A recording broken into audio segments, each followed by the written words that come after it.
Hello student, कैसे हैं आप सब। एक बार पुनः से कोचिंग क्लासेस पर स्वागत है। प्यारे बच्चों, हमारा एक्सरसाइज यानी प्रश्नावली 1.1 कंप्लीट हो चुका है और आज की इस वीडियो में हम स्टार्ट करेंगे 1.2 क्लास 11th का मैथ है। आज हम बात करेंगे महत्वपूर्ण परिभाषा और उदाहरण सहित पूरे विथ एग्जाम्पल आपको समझाऊंगा, ताकि जैसे ये आपका बुक है एनसीईआरटी का बुक है। बहुत सारे बच्चे कमेंट भी करेंगे बाद में कि सर कौन सा बुक आप ले रखे हैं, तो ये एनसीईआरटी का है, पूरा हर एक स्टेट में यही लागू है। इसलिए इसी के आधार पर पहले पूरा एग्जाम्पल में क्लियर कराता हूं, इसके बाद आपके प्रश्नावली। तो जैसे आपका रिक्त समुच्चय क्या है, इसके बाद परिमित समुच्चय, अपरिमित समुच्चय और समान समुच्चय, ये हम चार चीज यहां पर चर्चा करेंगे और उसी के आधार पर क्वेश्चन भी करेंगे। तो चलिए पहले बात कर लेते हैं रिक्त समुच्चय। रिक्त मतलब खाली, एक ऐसा समुच्चय जिसमें कोई भी अवयव न हो, वो रिक्त समुच्चय कहलाएगा, जिसकी परिभाषा आपको लिखना पड़ेगा प्यारे बच्चों। रिक्त समुच्चय क्या है? एक ऐसा समुच्चय जिसमें एक भी अवयव नहीं होता, रिक्त समुच्चय कहलाता है। रिक्त समुच्चय को फाई अथवा बड़े करली ब्रैकेट, यहाँ पे करली ब्रैकेट दिख रहा है, इसको हम इसे दर्शाते हैं। जब भी समुच्चय का रूप लिखते हैं प्यारे बच्चों, तो समुच्चय के अंदर हम अवयव लिखते हैं, लेकिन जब अवयव ही नहीं है तो क्या कहलाएगा? रिक्त समुच्चय कहलाएगा। पहला ही है रिक्त समुच्चय। इसके एग्जाम्पल समझेंगे, क्यों? क्योंकि एग्जाम में जो है आपके क्वेश्चन दे देगा, फिर पता करना रहेगा कौन सा रिक्त समुच्चय है, कौन सा अपरिमित समुच्चय है, निम्न में से रिक्त समुच्चय है कि नहीं है, ये चीज पता करना रहेगा। तो रिक्त मतलब खाली, एम्प्टी सेट क्या बोलता है? एम्प्टी सेट यानी खाली समुच्चय, यानी एक भी अवयव ना हो, उसे हम क्या बोलेंगे? रिक्त समुच्चय। क्लियर? शून्य समुच्चय भी नाम लिया जाता है रिक्त समुच्चय का, या रिक्त समुच्चय का दूसरा नाम शून्य समुच्चय। यदि ऑब्जेक्टिव आ जाए कि शून्य समुच्चय किस समुच्चय को कहते हैं, रिक्त समुच्चय, परिमित समुच्चय, अपरिमित समुच्चय, समान समुच्चय, तो फिर आप वहां पर लिखोगे शून्य समुच्चय जो है रिक्त समुच्चय का ही रूप है, यानी शून्य समूह रिक्त समुच्चय का, शून्य समुच्चय जो है रिक्त समुच्चय का दूसरा नाम है। क्लियर है? समझ में आया? परिभाषा यहां पर आप देख सकते हो कि एक समुच्चय जिसमें एक भी अवयव नहीं होता, रिक्त समुच्चय या शून्य समुच्चय कहलाता है।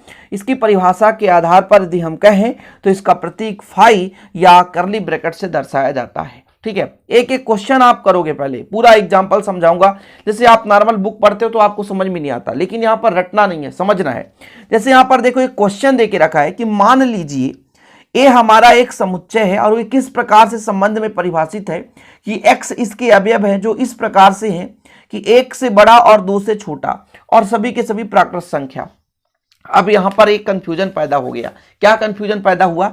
बोल के रखा है 1 से बड़ा 2 से छोटा। अब 1 से बड़ा और 2 से छोटा, बीच में कुछ है ही नहीं है प्राकृत संख्या। प्राकृत संख्या किसे कहते हैं? 1 से लेकर अनंत तक की संख्या को। जैसे हमारा प्राकृत संख्या क्या होगा? 1 होगा, फिर 2 होगा, 3 होगा, 4 होगा, 5 हो गया, 6, 7, 8, 9, ऐसे ये सभी के सभी क्या है? प्राकृत संख्या। लेकिन क्वेश्चन दे के रखा है कि 1 से बड़ा और 2 से छोटा ऐसा कोई अवयव है क्या? नहीं है भैया। तो 1 से बड़ा 2 से छोटा कोई अवयव हो ही नहीं सकता, इसलिए जो आपका ये समुच्चय है एक रिक्त समुच्चय है। यदि क्वेश्चन ऐसे ही आ गया, समझना है, बोल के रखा है x जितने भी अवयव हैं उस सब के सब प्राकृत संख्या हैं। प्राकृत संख्या किसे कहते हैं? 1 से लेकर अनंत तक की संख्या को।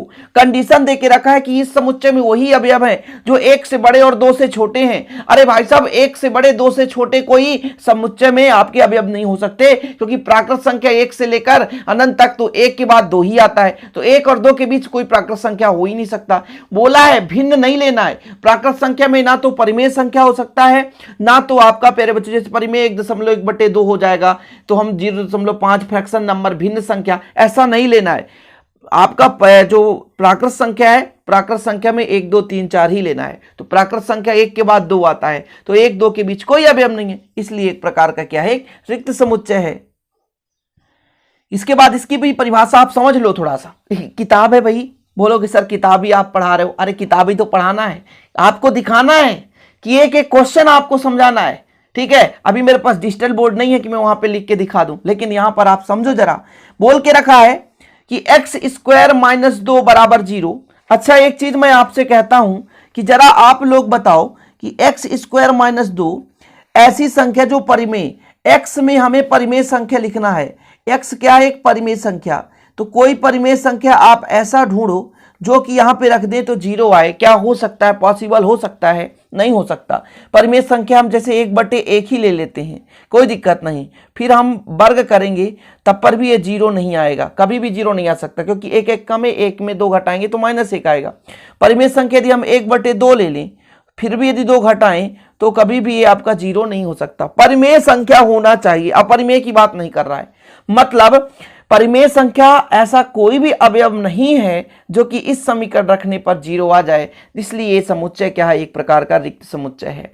कोई भी ऐसा परिमेय संख्या ही नहीं है जो कि इस समीकरण का पालन कर सके, इसलिए जो समुच्चय है वो रिक्त समुच्चय है।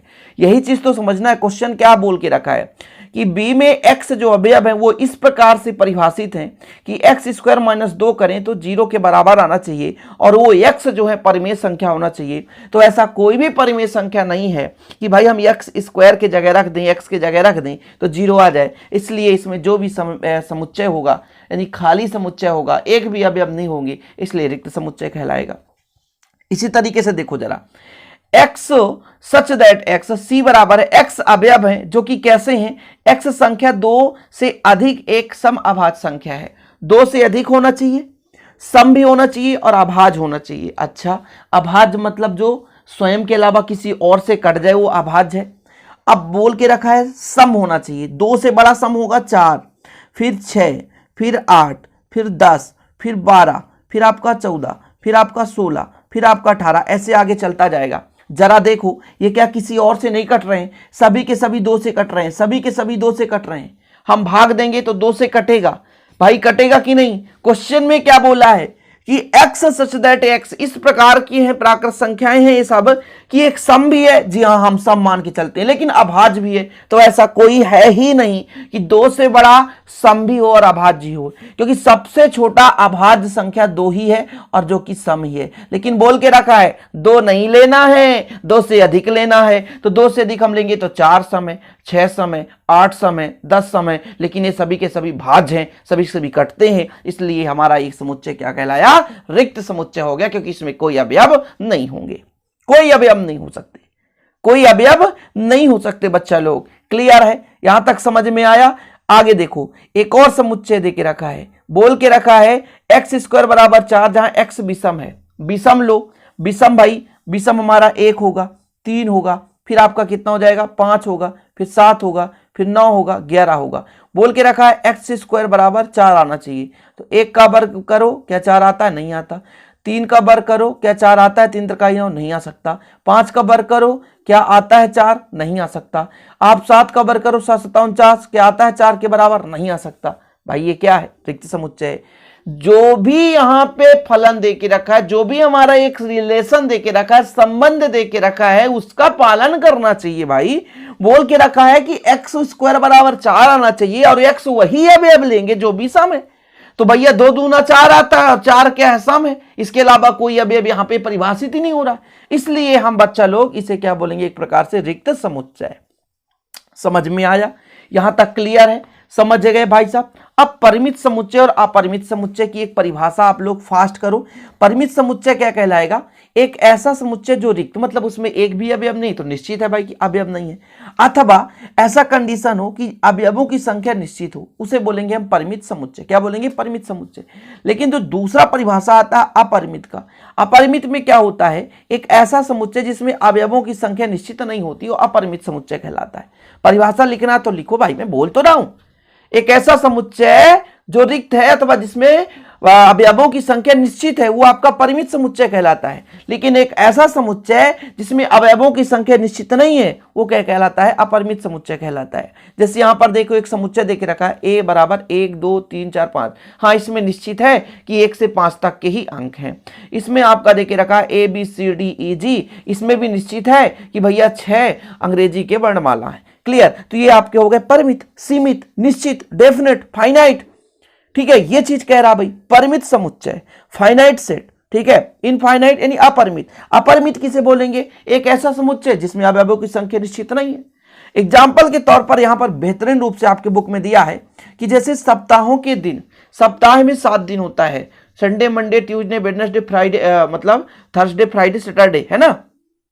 तो आपके सोमवार मंगलवार बुधवार गुरुवार शुक्रवार शनिवार रविवार, है ना, तो ये आपके 7 दिन है। तो ये फिक्स है भाई, ये फिक्स है। यदि हम कह दें एक साल के 12 महीने, तो 12 महीने होता है, 13 महीना तो नहीं होता है, तो फिक्स है। तो ये क्या हो जाएगा, एक परिमित समुच्चय हो जाएगा।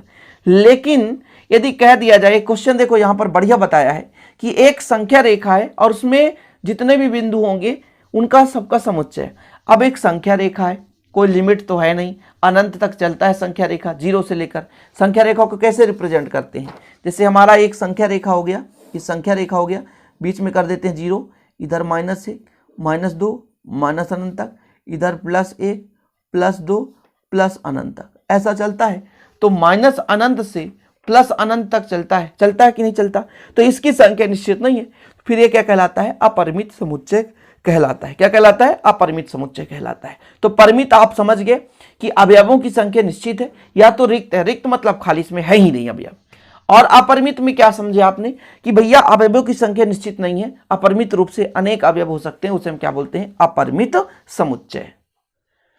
जरा यहां पे एग्जाम्पल नंबर आपका 6 है। इस एग्जाम्पल नंबर 6 में आपको बताना है कौन सा परिमित है, कौन सा अपरिमित है। जरा ध्यान दो, x-1 और x-2 है, ये क्वेश्चन है भाई साहब, इसमें चेक करना है। बहुत जल्दी हम चेक कर देंगे। कैसे चेक करेंगे?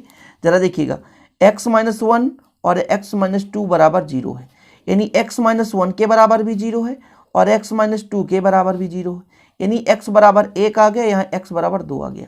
यानी जो आपका समुच्चय होगा उसमें 2 अवयव हैं, निश्चित है, फाइनाइट हो जाएगा, परिमित समुच्चय हो जाएगा कि नहीं? जहां n क्या है? नेचुरल नंबर, बिल्कुल।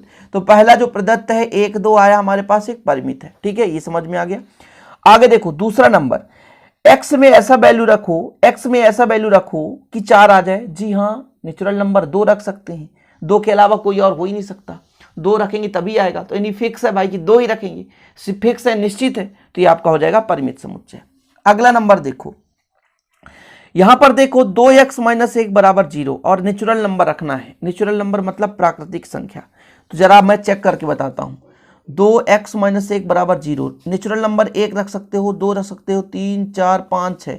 तो 1 रख कर देखो क्या 0 के बराबर आएगा? नहीं आएगा। 2 रख कर देखो क्या 0 के बराबर आएगा? नहीं आएगा। 3 रख कर देखो क्या 0 के बराबर आएगा? नहीं आएगा। मतलब रिक्त समुच्चय है। क्या है? रिक्त समुच्चय। और जब रिक्त समुच्चय है, जब कोई अवयव ही नहीं है, तो रिक्त है मतलब परिमित है। ये पहले ही बता दिया गया, रिक्त मतलब एक भी अवयव नहीं है, यानी वो परिमित है, निश्चित है। ठीक है, क्लियर है। आगे देखो जरा, नेचुरल नंबर और x एक अभाज्य संख्या। अभाज्य संख्या कितने हो सकते हैं नेचुरल नंबर में? अभाज्य संख्या जो कटे ना, अभाज्य जैसे सबसे छोटी अभाज्य संख्या 2 हो गई, फिर आपकी 3, फिर आपके 5, फिर आपका 7, फिर आपका 11, फिर आपका 13, फिर आपका 17, फिर आपका 19, फिर आपका आता है 23, ऐसे करके और आता जाएगा। ये निश्चित तो नहीं है ना? निश्चित नहीं है, अनंत तक हो सकता है। तो भैया बोला है x एक अभाज्य संख्या है, अभाज्य यानी किसी से कटना नहीं चाहिए। तो बताओ जरा, ये परिमित होगा कि अपरिमित होगा? हम तो कह रहे हैं अपरिमित होगा, क्योंकि निश्चित ही नहीं है। निश्चित होता तो परिमित होता, सिंपल है। चलो अगला नंबर देखो जरा, यहां पर देखो x विषम है। विषम भी बताओ, विषम का मतलब क्या कहा हमने? विषम कहां शुरू होता है? 1 से होता है। 1, 3, 5, 1 के बाद 1 छोड़ दो, 7, 9, 11, 13, 15, 17, 19, आगे चलता जाएगा। तो बताओ जरा, ये आपका क्वेश्चन विषम वाला, ये नेचुरल नंबर प्राकृत संख्या है, लेकिन सबके सब विषम संख्याओं का समुच्चय। विषम संख्या क्या निश्चित है? नहीं है, अनंत तक चलता है। चलता है कि नहीं चलता? जी हाँ चलता है भाई साहब, जी हाँ चलता है, इसलिए क्या है? अपरिमित है। तो यहां तक यदि क्लियर हो गया हो तो हम अगले समुच्चय में चलें। हमारा लास्ट है आज का समान समुच्चय। इसके बाद हम बात करेंगे प्रश्नावली। प्रश्नावली हम अगले वीडियो में कंप्लीट कराएंगे, लेकिन यहां पर जितने भी एग्जांपल है कंप्लीट कराएंगे। इक्वल सेट किसे कहेंगे, समान समुच्चय किसे कहेंगे प्यारे बच्चों? तो इसमें लिखने की जरूरत ही नहीं है, बहुत सिंपल है। ऐसे दो समुच्चय जिनके अवयवों की संख्या समान होगी, समान समुच्चय कहलाएगा। मैं पूरा कंप्लीट लिख भी लेता हूं आपको समझाने के लिए कि सर भाई आप तो इतना आलसी हो गए हो सर कि कुछ लिखना ही नहीं जानते आप। यदि दो समुच्चय ए और बी समान समुच्चय कहलाएंगे यदि उनके अवयवों की संख्या समान हो। ठीक है, समान समुच्चय कब कहलाएगा? यदि उनके अवयवों की संख्या समान है तो जो समुच्चय है वो समान समुच्चय कहलाएगा।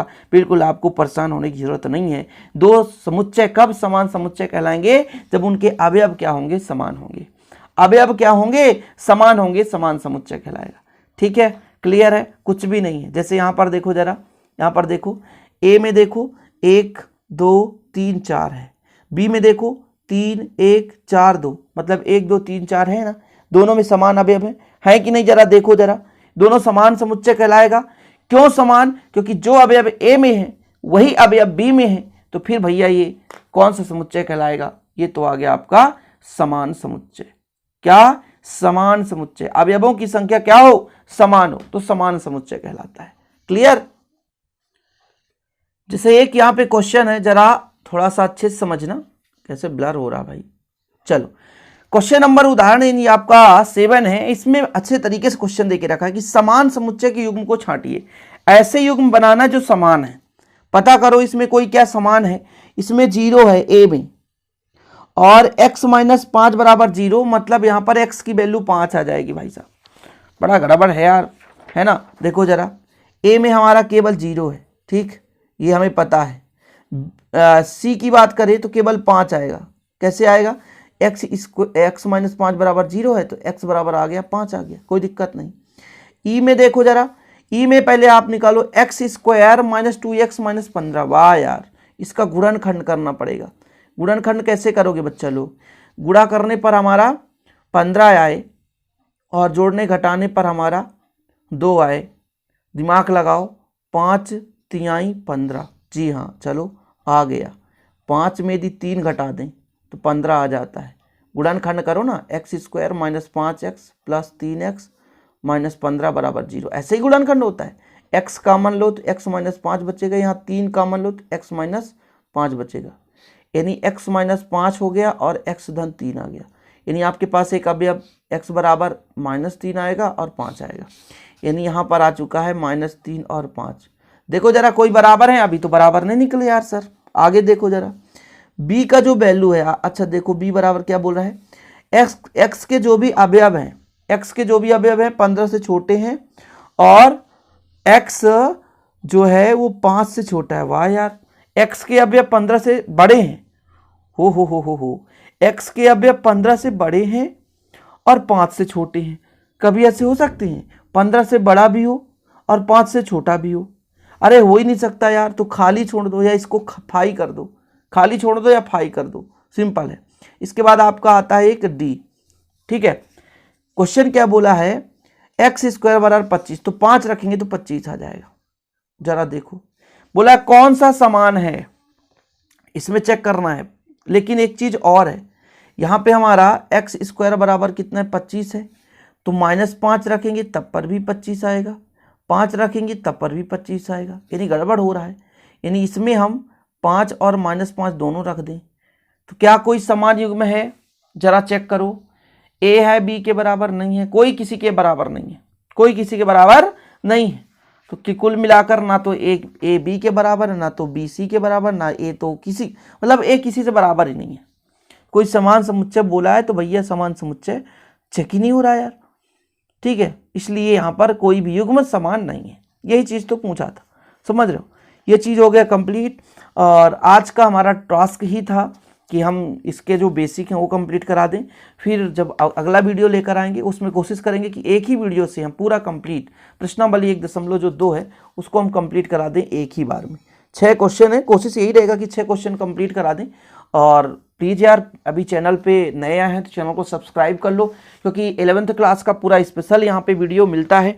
तो देर किस बात की भाई साहब, चैनल सब्सक्राइब करने में क्या जाता है यार, एक बार लाइक करके जाओ, शेयर भी करो ताकि हमारा भी हेल्प हो सके और आपके लिए निरंतर हम कार्य कर सकें। चलिए बच्चा लोग, मिलते हैं अगले वीडियो के साथ। जय हिंद, वंदे मातरम।